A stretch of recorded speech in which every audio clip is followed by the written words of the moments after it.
ایک لالچی کا قصہ۔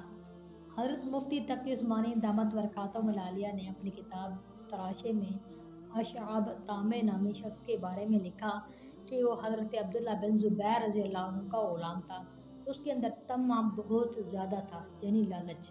وہ اپنے زمانے کا نامی گرامی طامع تھا، یعنی طمع دار، حتیٰ کہ اس کی یہ حالت تھی کہ اس کے سامنے اگر کوئی آدمی اپنا جسم کھجاتا خارج کرتا تو وہ سوچ میں پڑ جاتا تھا کہ شاید یہ کہیں سے کچھ دینار نکال کر مجھے ہدیہ کر دے، اور خود کہتا تھا کہ جب میں دو بندوں کو سرگوشی کرتے دیکھتا تو میں ہمیشہ یہ سوچا کرتا تھا کہ ان میں سے شاید کوئی یہ وصیت کر رہا ہو کہ میرے مرنے کے بعد میری وراثت اشعاب کو دے دینا۔ جب وہ بازار میں سے گزرتا اور مٹھائی بنانے والوں کو دیکھتا تو ان سے کہتا کہ بڑے بڑے لڈو پیڑے بناؤ۔ وہ کہتے تھے کہ ہم بڑے لڈو پیڑے کیوں بنائیں؟ یہ کہتا کہ کیا پتہ کوئی خرید کر مجھے ہدیہ کر دے۔ ایک مرتبہ لڑکوں نے اس کو گھیر لیا، حتیٰ کہ اس کے لیے جان چھڑانا مشکل ہو گیا۔ بالآخر اس کو ایک ترکیب سوجھی۔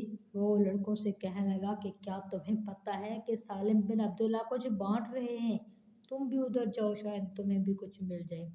لڑکے سالم بن عبداللہ کے گھر کی طرف بھاگے تو پیچھے سے اس نے بھی بھاگنا شروع کر دیا۔